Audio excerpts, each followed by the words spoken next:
mengurusi pakaian terdakwa, seakan-akan jaksa agung ini kerjaannya udah nggak ada lagi gitu. Daripada sibuk mengurusi pakaian terdakwa, Pak Jaksa Agung lebih baik mengurusi agar tidak ada lagi jaksa-jaksa seperti jaksa Pinangki misalnya, atau jaksa-jaksa lain yang memang terlibat dalam dunia gelap praktik hukum. Saya rasa itu yang lebih urgent. Bagaimana hari ini Jaksa Agung sebagai pimpinan tertinggi dari institusi kejaksaan berbicara perbaikan sistem saja di internalnya, itu bicara hal-hal yang sebenarnya itu merupakan kewenangan dari peradilan sendiri. Dalam hal ini hakim yang memeriksa perkara, jaksa lah yang membawa mereka ke persidangan.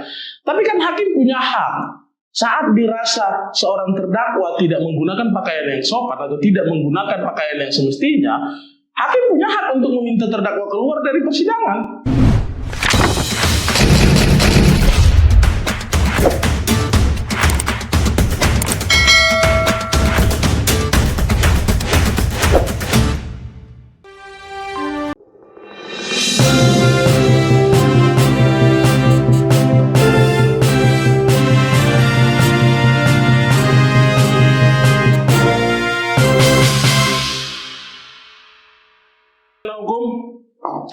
Kembali lagi di channel YouTube Zona Hukum. Fakta Hukum membahas fakta menarik dan bermanfaat seputar hukum. Nah, kali ini sobat Zona Hukum sekalian, ada suatu topik yang sedang ramai dibicarakan di sosial media. Sebenarnya ini bermula dari podcast atau wawancara yang dilakukan oleh Jaksa Agung Bapak ST Burhanuddin dengan salah satu podcaster yang sering sekali didatangi oleh pejabat tinggi negara, yaitu podcast Deddy Corbuzier. Sebenarnya ada banyak sekali yang dibicarakan dalam obrolan tersebut.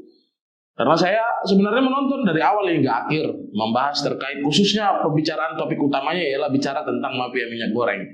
Namun di salah satu pembicaraan itu Jaksa Agung seakan menyampaikan bahwa beliau hari ini menyampaikan ke bawahannya, dalam hal ini Kejaksaan Tinggi, Kejaksaan Negeri, serta jaksa yang berada di seluruh daerah di Indonesia itu untuk melarang para terdakwa untuk menggunakan baju keagamaan. Keagamaan dalam hal ini mungkin agama Islam, Kristen, dan agama-agama lainnya. Karena ada banyak sekali simbol-simbol keagamaan, baik itu baju koko, ataupun hijab, ataupun mungkin rosario, ataupun lain-lainnya yang menyimbolkan satu atau dua agama tertentu begitu. Tapi apa yang sebenarnya menjadi polemik dari hal tersebut? Belakangan, entah kenapa, entah siapa pemicunya, saya juga tidak mendapatkan awal pemicunya, itu menjadi diskusi yang dibahas di beberapa stasiun televisi. Bahkan dari Komnas HAM menyampaikan itu sebagai bentuk diskriminasi terhadap hak-hak terdakwa, gitu.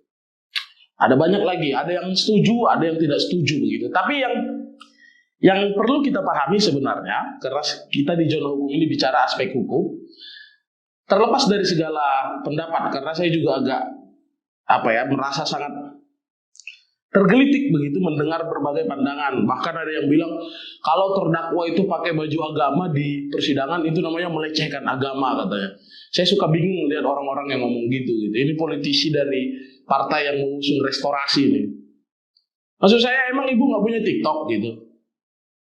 Emang nggak ngelihat di TikTok tuh banyak yang lebih parah begitu? Itu bukan melecehkan. Toh dalam hukum kita menganut asas praduga tak bersalah. Setiap orang dianggap tidak bersalah sebelum ada putusan hakim. Jadi sekalipun dia sudah menjadi terdakwa, dalam hal ini ditemukan alat bukti ataupun bukti yang cukup untuk diajukan ke persidangan, namun terdakwa itu harus dianggap baik, sehingga kita tidak bisa bilang kamu koruptor, kamu pembunuh, tidak layak kamu pakai baju agama ini, kamu tidak layak pakai simbol agama ini. Karena sebelum dia diputus bersalah, dia harus dianggap baik atau dianggap tidak bersalah. Itu yang penting bersama kita pahami. Jadi itu landasan utamanya, bahwa negara kita menganut asas presumption of innocence tadi, praduga tak bersalah. Namun diskusinya menjadi liar. Tapi yang perlu kita pahami sebenarnya begini, rekan-rekan sekalian. Sebenarnya siapa sih yang berhak menentukan pakaian terdakwa? Sebenarnya itu diatur dalam aturan Mahkamah Agung, dalam Perma, yang menyatakan setiap orang yang hadir dalam persidangan wajib menggunakan pakaian yang sopan. Dalam hal ini juga diatur spesifik untuk terdakwa. Tapi yang berhak menentukan pakaian itu sopan atau tidak, yaitu majelis hakim sendiri. Karena saya menilai, memang Jaksa Agung tidak bicara itu secara spesifik, tapi menurut saya, mengurusi pakaian terdakwa, seakan-akan Jaksa Agung ini kerjaannya udah nggak ada lagi. Gitu.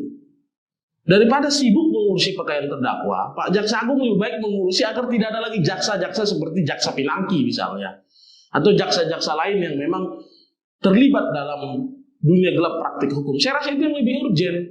Bagaimana hari ini Jaksa Agung sebagai pimpinan tertinggi dari institusi kejaksaan berbicara perbaikan sistem saja di internalnya, itu bicara hal-hal yang sebenarnya itu merupakan kewenangan dari peradilan sendiri. Dalam hal ini hakim yang memeriksa perkara. Namun ada yang bilang, toh, tapi kan terdakwa itu ditahan oleh jaksa, maka jaksa lah yang membawa mereka ke persidangan. Tapi kan hakim punya hak. Saat dirasa seorang terdakwa tidak menggunakan pakaian yang sopan atau tidak menggunakan pakaian yang semestinya, hakim punya hak untuk meminta terdakwa keluar dari persidangan. Sehingga itu yang harus kita pahami. Bahkan ada yang bilang nanti dengan dia pakai baju agama, baju-baju keagamaan, hakimnya malah tersentuh hatinya. Berarti kita meragukan independensi hakim. Berarti kita menganggap hakim akan goyah keputusannya hanya karena baju-baju keagamaan. Itu sama saja kita melakukan penghinaan terhadap lembaga peradilan. Secara tidak langsung kita melakukan penghinaan terhadap lembaga peradilan.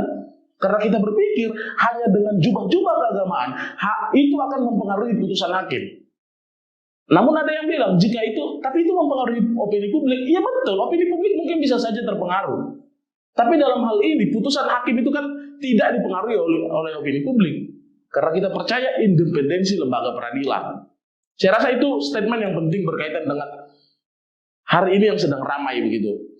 Ada beberapa poin tadi berkaitan dari aspek hukumnya yang harus kita pahami. Tapi ngomong-ngomong soal hakim ini, ada juga suatu topik yang menarik, tapi saya akan lanjutkan di video selanjutnya. Ini terkait dengan hakim teler ini teman-teman ya.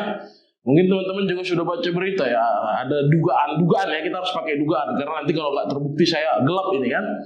Ada dugaan hakim nyambur ya kan. Nah nanti saya akan bahas di video selanjutnya ini. Bagaimana sih sebenarnya, apa masalahnya? Dan siapa yang harus bertanggung jawab atas peristiwa tertangkapnya 2 orang hakim di Pengadilan Negeri Rangkas Bitung dengan barang bukti 20 gram sabu dan ditemukan alat hisap di kantornya. Bayangkan, di kantor ataupun di Pengadilan Negeri di mana tempat seluruh rakyat dalam wilayah hukum tersebut mencari keadilan, ada barang yang dilarang. Ada narkoba yang menyebabkan keteleran. Saya akan bahas di video selanjutnya, teman-teman.